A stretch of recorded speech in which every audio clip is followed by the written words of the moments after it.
Hello, parents and student friends. I'm Jeet Tushar. Welcome you once again. As parents, आपने इस सवाल को तो जरूर फेस किया होगा। आपके बच्चों की टीचर आपसे ये कह रही होगी, एग्जामिनेशंस के पहले तो ये बिल्कुल ठीक कर रहा था, लेकिन पता नहीं उसने एग्जामिनेशंस में ही परफॉर्म क्यों नहीं किया। या उसका कोच या उसका ट्रेनर आपसे ये कह रहा होगा, ये प्रैक्टिस सेशन में तो इतना अच्छा कर रहा था, लेकिन पता नहीं ये जब ट्रैक पे जाता है तो इतना नर्वस क्यों हो जाता है। देखो, यहाँ पे एक बहुत इंपॉर्टेंट फैक्टर प्ले करता है, जिसको एनएलपी में हम कहते हैं स्टेट ऑफ माइंड या मनोदशा। ये फैक्टर हमारी सारी नॉलेज, हमारी सारी एक्सपीरियंस, हमारी सारी स्किल्स, हमारी हेल्थ, हमारी वेल्थ, ये सबसे हटके और अलग से काम करता है। देखो, आप इसे ऐसे समझिए, आपके बैंक में बहुत सारे पैसे हैं, लेकिन अब जब मार्केट में गए, वहां पे आपका डेबिट कार्ड काम नहीं कर रहा, ना वहां पे कोई इंटरनेट की फैसिलिटी है, ना नजदीक कोई बैंक है, ना एटीएम है। मतलब आपके पास रिसोर्सेस तो है, पैसा तो है, लेकिन आप अपने पैसे तक पहुंच नहीं पा रहे हो। स्टेट बिल्कुल ऐसे ही काम करता है।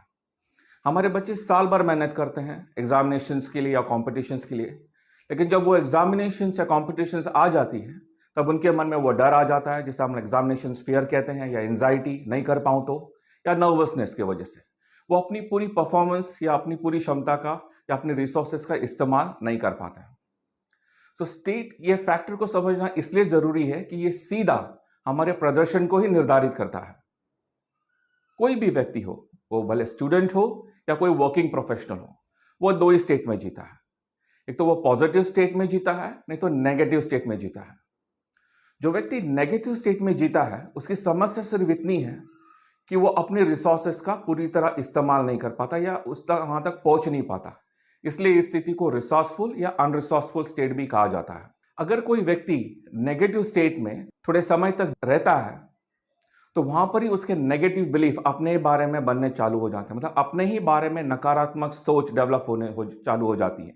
आगे जाके यही सोच उनके शरीर में भी दिखाई देती है, उनके प्रभाव दिखता है, जिसे हम लोग साइकोसोमैटिक सिकनेसेस कहते हैं। मतलब वो बीमारियां जिसका प्रभाव हमें शरीर में दिखता है, लेकिन उसका जो कारण होता है वो हमारे मस्तिष्क में होता है। जैसे चिड़चिड़ापन, रेस्टलेसनेस, किसी चीज पे कॉन्सेंट्रेट या फोकस नहीं कर पाना, ठीक से भूख नहीं लगना, नींद नहीं आना, ये सारे साइकोसोमैटिक सिकनेसेस के ही कारण लक्षण होते हैं। और आगे जाके जब ये ज्यादा गंभीर हो जाते हैं, यही डेवलप हो जाते हैं सीवियर एंजाइटी, डिप्रेशन या पुअर फॉल्स आइडेंटिटी में। पुअर फॉल्स आइडेंटिटी मतलब अपनी गलत पहचान।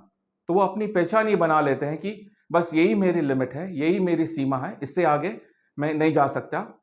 और वो अपने आप को एक रेड लाइन मार देते हैं और कहते हैं कि बस यही मेरी लिमिट है। लेकिन ऐसा नहीं है। न्यूरो लिंग्विस्टिक प्रोग्राम में हम लोग बोथ स्टूडेंट्स और प्रोफेशनल्स को हेल्प करते हैं इस एरिया में कि how to understand what state is.